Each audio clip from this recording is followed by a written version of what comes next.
오늘 본문은 에스겔서 8장에 있는 말씀입니다. 오늘 살펴보게 될 에스겔서 8장부터 11장까지는 하나님께서 에스겔 선지자에게 이 예루살렘의 성전에 있었던 일을 환상으로 보여주고 있습니다. 오늘 본문에서 분명하게 말씀하고 있습니다. 3절 말씀해 보시면 하나님의 환상 가운데 나를 이끌어 예루살렘으로 가서라고 말씀하고 있습니다. 이것이 실제가 아니라 환상이라는 것을 분명하게 가르쳐주고 있다는 것이죠. 에스겔 선지자는 이 환상을 통해 예루살렘 성전에서 행해지고 있는 일들을 바라보고 있다라는 것이죠. 한마디로 가증한 일을 행하고 있다라는 것이 이 에스겔 선지자가 예루살렘 성전에서 이스라엘 백성들이 하는 모든 모습을 한마디로 요약해서 말하고 있다라는 것이죠.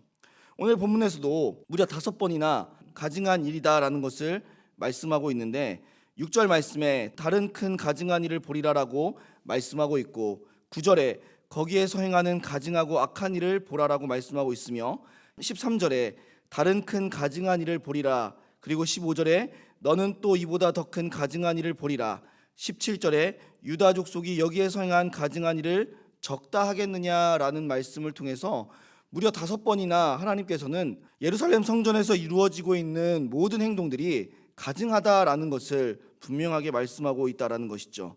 뿐만 아니라 그 가증한 일의 구체적인 모습까지도 말씀해주고 있습니다. 오늘 본문 10절로 11절에 있는 말씀, 그리고 14절 말씀, 16절 말씀을 통해서 이 가증한 일이 도대체 무엇인가를 아주 구체적으로 보여주고 있다라는 것이죠. 먼저 10절로 11절 말씀을 보시면 이렇게 말씀하고 있습니다. 내가 들어가 보니 각양 곤충과 가증한 짐승과 이스라엘 족속의 모든 우상을 그 사방벽에 그렸고 이스라엘 족속의 장로 중 70명이 그 앞에 섰으며 사반의 아들 야하사냐도 그 가운데에 섰고 각기 손에 향로를 들었는데 향연이 구름같이 오르더라라고 말씀하고 있습니다. 또 14절 말씀을 보시면 그가 또 나를 데리고 여호와의 전으로 들어가는 북문에 이르시기로 보니 거기에 여인들이 앉아 단무스를 위하여 애곡하더라라고 말씀하고 있으며 16절 말씀에는 그가 또 나를 데리고 여호와의 성전 안뜰에 들어가시니라. 보라, 여호와의 성전 문 곧 현관과 제단 사이에서 약 25명이 여호와의 성전을 등지고 낯을 동쪽으로 향하여 동쪽 태양에게 예배하더라라고 말씀하고 있다라는 것이죠. 지금 무엇을 하고 있을까요? 이스라엘을 이끌어야 하는 정치 지도자들인 장로들이 각종 공충의 우상을 성전의 벽에 그려놓고 예배하고 있습니다. 이스라엘의 여인들이 단무스라는 우상에게 애곡하며 예배를 드리고 있습니다. 마지막으로 25명으로 나와 있는 사람들은 이 단순한 인물들이 아니라 이 24 반열에 있는 제사장들 24명과 대제사장 1명을 합한 명수, 제사장들과 대제사장들이라는 종교의 지도자들이 지금 하나님이 아닌 동쪽의 태양을 바라보며 예배하고 있다라는 것을 분명하게 가르쳐주고 있다라는 것이죠. 너무도 말도 안 되는 일을 하고 있습니다. 하나님의 성전 예루살렘 성전은 무엇을 하는 장소입니까? 하나님의 임재의 장소이며 하나님을 예배하는 그러한 장소라는 것이죠. 그런데 그곳에서 하나님을 예배하는 것이 아니라 각종 우상을 예배하고 있다라는 것이죠. 그것도 어떤 특정한 사람들이 하는 것이 아니라 이스라엘의 모든 사람들, 정치 지도자, 평범한 여인들, 그리고 종교 지도자들에 이르기까지 모든 사람들이 한 명도 빠지지 않고 이 우상을 예배하는 모습을 지금 보이고 있다라는 것이죠. 이것을 가증한 일이다라고 말씀하고 있는 것입니다. 그럼 왜 이들은 하나님의 성전에서 하나님을 예배하지 않고 이렇게 가증한 일, 우상을 예배하는 이러한 일을 하고 있는 것일까요? 우리는 12절 말씀을 통해 이스라엘 백성들이 왜 그와 같은 가증한 일을 하는지를 분명하게 알 수 있다라는 것이죠.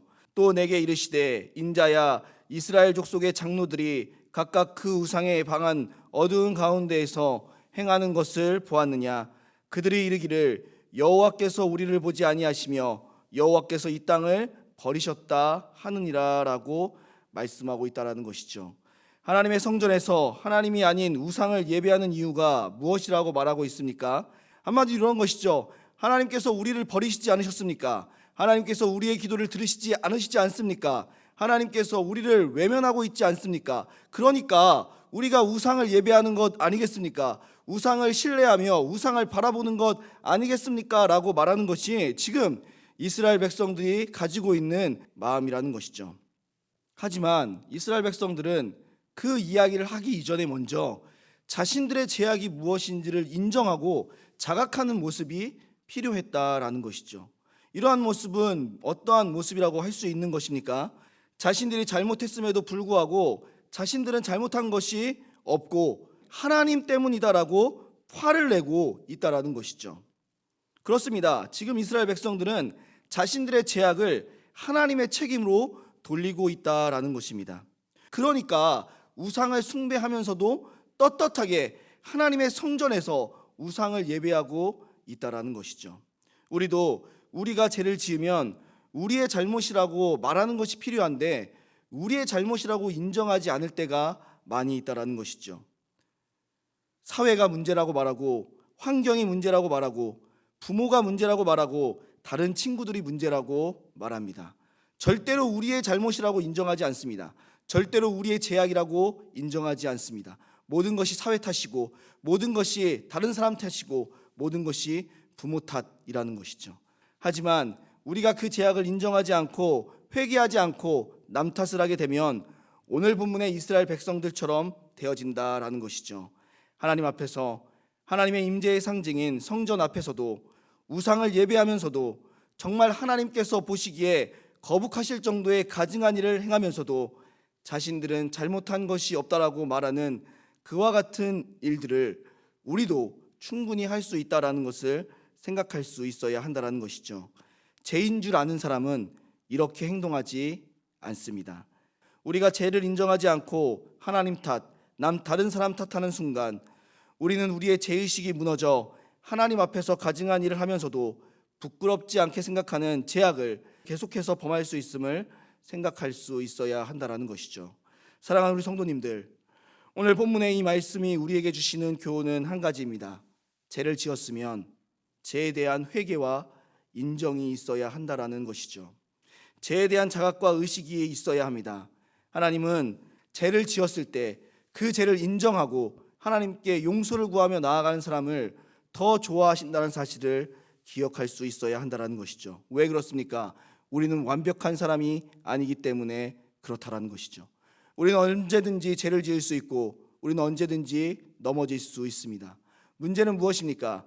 우리가 그 죄를 인정하고 자각하고 회개하며 나아가느냐, 아니면 그 죄는 나의 잘못이 아닙니다, 다른 사람 책임이고 하나님 때문이고 사회와 환경 때문입니다라고 말하는 순간 우리는 계속해서 죄의 자리에 머물 수밖에 없음을, 이스라엘 백성들처럼 가증한 일을 하면서도 떳떳할 수 있는 그러한 삶을 살아갈 수밖에 없다라는 것이죠. 얼마나 부끄럽고 창피한 일입니까? 바라기는 우리는 이러한 삶을 살지 않기를 원한다라는 것이죠. 우리는 우리의 죄를 인정하고 우리의 죄를 자각하심을 통해서 죄로 인해서 하나님 앞에 부끄럽지 않은 삶을 살아가실 수 있는 우리 모든 성도님들의 삶이 되시기를 주님의 이름으로 소원합니다.